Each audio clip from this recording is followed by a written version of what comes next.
Hey guys, the adorable deplorable here. I know the masks are ridiculous, but this great company called the MAGA Mask, they have made these satire masks. They're breathable, but they're not actually made by for doctors or anything like that. They're just breathable masks that they made to support Trump during this time, and they sent me some of them, and so I promised them I'd wear them in some videos and show you guys them and tell you guys where to get them. You guys can go to Instagram and go to themagamasks.com or go look up the MAGA Mask on Instagram. And they have really cool ones, like they have that one. They have the one I wore the other day. They have Make America Great Again, and they also have Keep America Great. So in case you guys are interested, go to themagamask.com and purchase your guys' right now. Anyways, guys, so we're going to get right into this. This situation is insane right now. This Ahmaud Arbery that was killed by this guy, this Greg guy and his son Travis. All this crazy, crazy stuff about it. Now, I simply saw two pictures that was a little weird on the internet, and I posted the two pictures and just said, I'm going to leave this here. All of a sudden, I had a shitstorm coming for me. People said that I'm racist. People said that I'm insensitive towards this black guy who is dead, and all this crazy stuff. All I did was show the pictures, and the pictures showed there was a hammer on the floor, and the guy was not wearing jogging shoes. So the narrative of him jogging is stupid. But I also want to touch base on one thing before we get too deep into the situation. I want to ask you guys, why is it that on the left, they say that it's bad when police profile? Nobody should be profiling, right? Yet they figured because they saw two white guys wearing hunting attire, camo, and a black guy running, and it's Georgia, they assumed that it was racism. So that to me is the same kind of race baiting, if you will, or profiling that they say they hate so much of. Like, you guys can't just have, you can't have both ways. If you don't like profiling, then don't profile, which means you can't look at the situation and assume that two white men are in camo and there's a black man who was shot and it's in Georgia, so it must be racism. No. So what I did was I did not profile because I don't like profiling either. And I looked into the situation a little deeper. And it doesn't take a rocket scientist to do this. Nowadays, everything's out there. It's called social media. Look it up. And we're going to look into the situation right now. First of all, I want to know how his name is all of a sudden Ahmaud Arbery and nobody got wrong. But his criminal history says that he's Ahmaud Avery. That's a little weird. But let's get into the situation at hand. So we're going to start off with a video.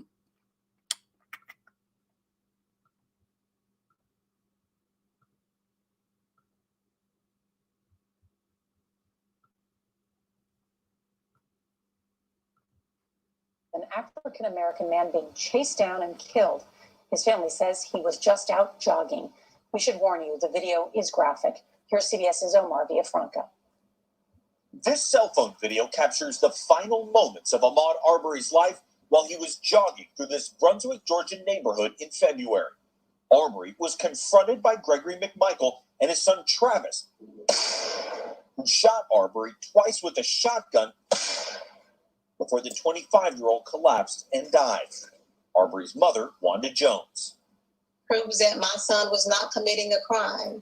He was out for his daily jog, and he was hunted down like an animal and killed. Gregory McMichael. Now, I want you guys to really take into consideration what the mother just said. He was out for his daily jog, and there's proof that he wasn't doing a crime, all this stuff. I want you guys to really pay attention to that part, because that mother seems like she knows that her son likes to jog every single day wearing that kind of outfit, leaving a construction site with a hammer. I mean, that's really weird to me that that's how he runs, but whatever, to each his own. But just remember, the mother's so dead set on he was just minding his own business, jogging along. The only witness in the police report. He told investigators he thought Arbery was a burglary suspect and ordered him to stop. McMichael then said Arbery violently attacked his son, and the two fought over the shotgun before Travis shot him twice. At the time, no charges were filed. Attorney Lee Merritt represents Arbery's family. Nothing else after that video today. Both of the McMichaels, Gregory McMichael and Travis McMichael, should be behind bars. McMichael is a former law enforcement officer who used to work for the local DA. Due to conflicts of interest, the case is now on its third prosecutor, who says he will ask a grand jury to bring charges. I'm hoping that all hands involved, they're indicted and they go to jail. CBS News reached out to the McMichaels, but they did not want to talk. The wheels of justice are moving slowly because of the coronavirus, but the prosecutor says he plans to present the case to a grand jury for possible charges. Now, here's the actual situation at hand. So let's actually dig deep into this situation. So first of all, we can start with the fucking mom. The mom's so sure that her son is not a criminal that he just is out for a jog, like his daily jog. His daily jog? His daily jog. Does he always take a hammer with him on his daily jog? Now, let's not profile and let's not say that we saw two white men wearing camo that obviously are about the Second Amendment, and then we see a black man, so we assume that it's racism. Let's not do that. Let's not pull Trayvon Martin. Let's actually get to the root of the situation here and not fucking throw out racism, because that's not the case at all. Now, we have two people that we have to look into. One of them is not an innocent little black boy from Georgia who's racially targeted. No. And we don't have some angry camel-wearing racist men either. Let's just get that out of our head, and let's look at the real situation. So we have a boy who's young, 25 years old, who has a history of violence already when he was 19 years old, which we'll bring it up in a second. When he was 19 years old, he took a gun to a school. And he did not go to that school any longer. He was 19 years old. And he went by Ahmaud Arbery at that point. Whatever, that's weird. But then we have this man and his son who was a former police officer turned prosecutor working for the DA's office. And they were the people that were working on the construction site that this man just burglarized. Now, what Greg and Travis say is that they were trying to put the man under citizen's arrest, which is legal. You can do that. And we all saw that this Ahmaud Arbery dropped a freaking hammer on the floor when he went to charge at or go on his daily jog through the truck or through Travis and his dad.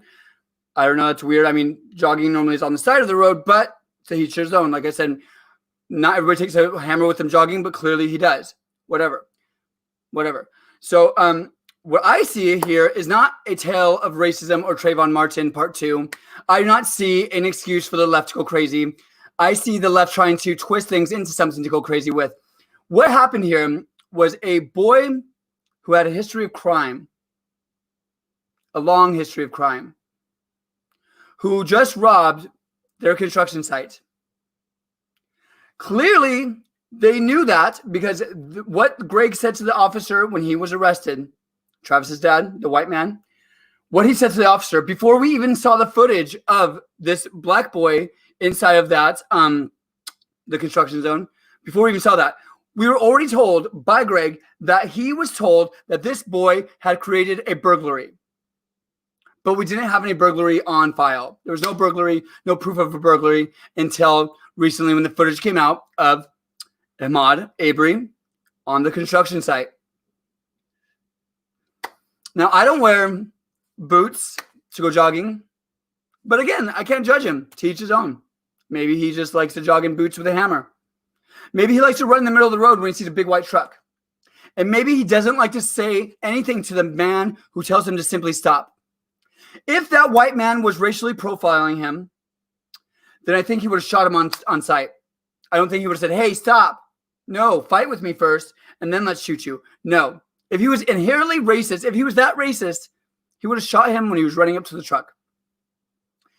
Now, if you were Ahmaud Arbery and you were running up to a truck and they were telling you to stop and they had guns, what would compel you to keep charging at them? I would only do it if I had a weapon. Oh, he did. He had a hammer. But again, I can't judge. Some people might like to run with their hammers. I don't know. I mean, we know it was a stolen hammer now that we know that we saw him at the construction site. But some people like to run with stolen hammers. I can't judge. I'm not coming to any conclusions here except for one. We had a criminal who robbed these two people. And then when they tried to stop him and place him under citizen's arrest, unfortunately, there was a scuffle. Unfortunately, the criminal wanted to get away. And unfortunately, the criminal was down for a fight. But what people in America need to stop assuming and start realizing is they need to stop assuming racism. They need to start realizing what the Second Amendment stands for and what it is and what it means to protect yourself. Now, I try to put myself in each one of their positions. If I was in Ahmaud Arbery's position, I would not be running up people's guns. I'm sorry, I wouldn't be. But then again, living in a society where we teach people to demonize guns, and we teach people that if you shoot that, bitch, you're going to be in prison for the rest of your life. We don't expect people to defend themselves with the guns. So if I was Ahmaud Arbery and I was angry and this white man said stop, it's weird to me also that Ahmaud Arbery didn't know why the white man was saying stop, but assumed I should hit him with a hammer. That's a little weird. Seems to me like Ahmaud Arbery might have known why Greg was saying stop. At which point, he tried to fight them because I'm not going to jail, says Ahmaud Arbery.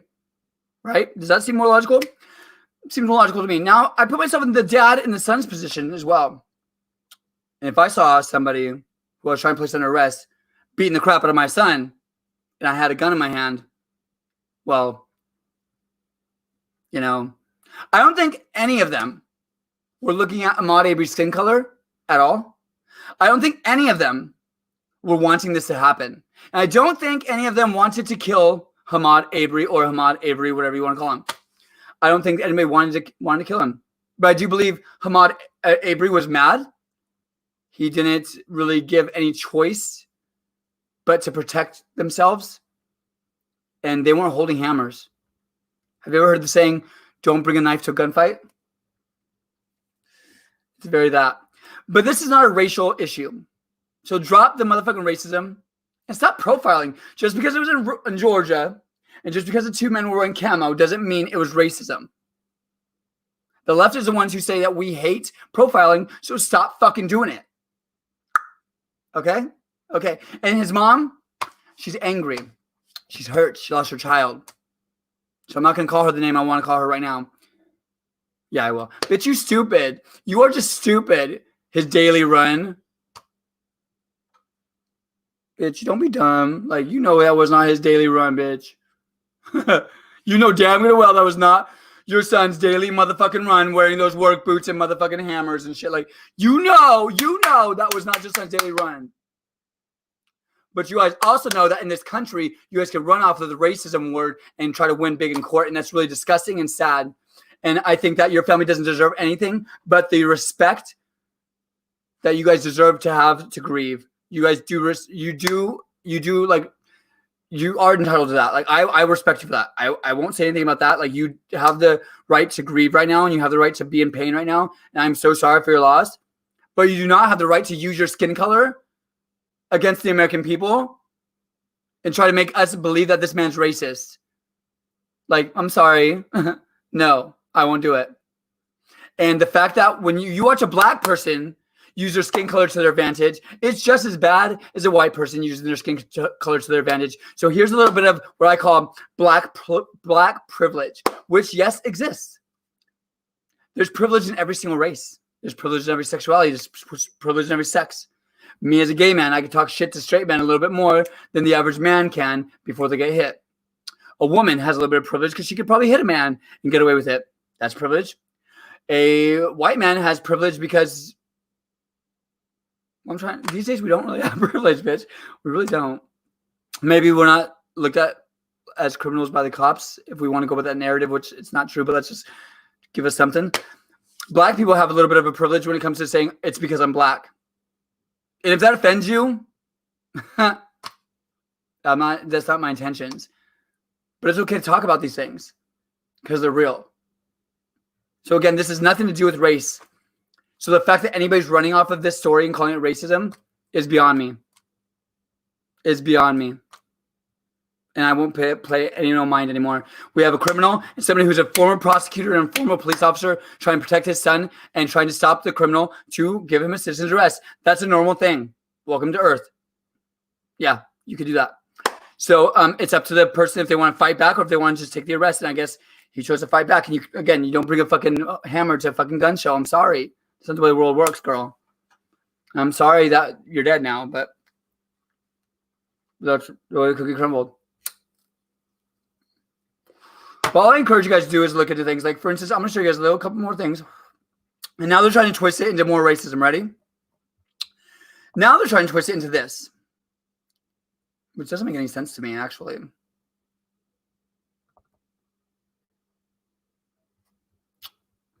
So they're saying that he was in a previous investigation.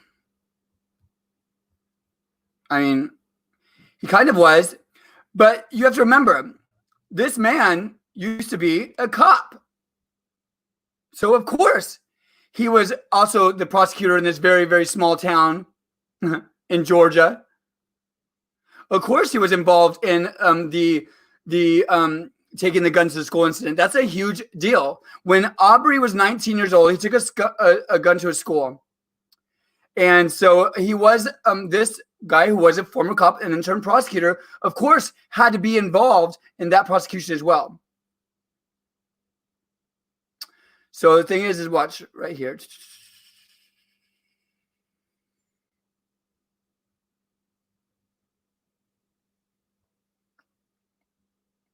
It says, according to the incident file report, it's a running incident. Where is it?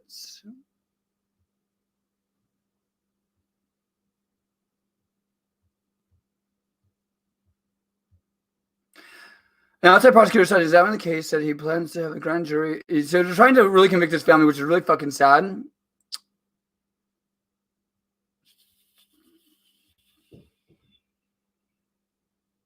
Come on, where is it?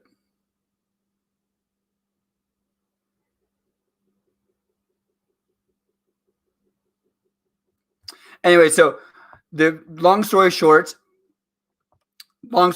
this guy, Ahmaud Arbery, was also a suspect in another case when he was 19 years old. He took a gun to his school during the gymnasium, inside the gymnasium, and he did not attend that high school any longer. And he walked into school with a gun. Now, he was apprehended by the police and was taken in. And one of the prosecutors on the case, mind you, it's a small town, Georgia. One of the prosecutors on the case was, in fact, this man. But this man did not assume, because he was the prosecutor on that case, that he was going to run into this guy again. No, I think that Ahmaud Arbery made his own decision when he decided to go on that freaking that construction site and steal. He made his own decision. Greg cannot decide whether or not who it was that was going to steal from that construction site. So this was not a calculated plan thing. So the fact that the media keeps bringing up now that he used to be in another charge with this man is really absurd to me. And they're trying to instill racism, and divide us even more. If you're black, stand next to me, not in front of me, not against me. Stand next to me. If you're white, stand with us all. We all need to stand together. Here's the thing. They're trying to separate us with this issue, and the mom is cashing in hardcore on it. She likes her little 15 minutes of fame and all the money she's getting to pay for the funeral and stuff. Let her have it. Let her have it. Let her have it. Don't fuck with her. But you people in America need to be ashamed of your motherfucking selves. Because I had some people message me last night, privately message me talking about you're racist, you're this, you're that, all these mean things. Like, I'm not fucking racist. First of all, little known fact, my mother is half black. Yes, I know. I do not look black. I get it. Bitch, I did my genealogy and I'm on 24%, but it's neither here nor there. That's not even important. And what is important is that you can't just assume things are racist because you profiled the killers wearing freaking camo and the kid being black. You can't do that. You have to look at the situation at hand. And again, we have a criminal that was trying to be stopped by a former police officer. That's all it was. And the criminal had a hammer and attacked them. They defended themselves with all they had in their hand, which was a gun. Again, you don't bring a hammer to a gun show. And if you're pissed off at me for that, oh well. And if you still think I'm racist, bitch, sit down. Girl, sit down with all that shit. Like, racist, bitch, really? Like, how can I be racist? Like, it's not about racism. So anyways, guys, that's my story. I'm sticking to it. This video today is going to be short, sweet, and I have a lot to do today. So I'm really, really busy doing other things. So I just wanted to go on here and talk about that because a lot of people are messaging me about it. A lot of people are saying things because I posted those 2 damn pictures. Whatever. I posted 2 pictures that I found. I put, I'm just going to leave this here. I didn't say he's innocent. I didn't say he should die. I didn't say nothing like that. I didn't say I hate black people. No. Calm it down. I'm not racist, bitch. I just look at the situation at hand, and I don't want this to turn into another Trayvon Martin situation, which in fact was like this situation where we had a suspect who wouldn't show his hands correctly, so the cops assumed he had a gun. Did the cops act too fast? Yes. Was it okay that Trayvon Martin died? No. But that's what happened. It wasn't because he was black. So don't go on with all that bullshit, all this Black Lives Matter bullshit, because all of our lives matter, homie. We're all in this together. You're American. We're American. We're all in this together. So wake up and let's stop making things about race right now. It's 2020, not 2016. Get over it. But that's the situation at hand. I will proudly end this video by saying I stand with the dad and the son. I stand with Greg and Travis, who were trying to do the lawful thing. There was no police officers there on site, and he was a former police officer / prosecutor, so he thought he could do a citizen's arrest. And then a man attacked him with a hammer. So he defended him and his son. If you attack someone with a hammer that's holding a gun, you might get shot. Just saying. So don't do that, okay? And can somebody tell that bitch, like, he was not jogging on his daily run, bitch. Like, that's not reality. Like, that mom's grieving. Let's let her be. Let her be, but bitch. Really? Anyways, guys, that's my show. I'm sticking to it. Like I said, every video, I'll see you in the next one.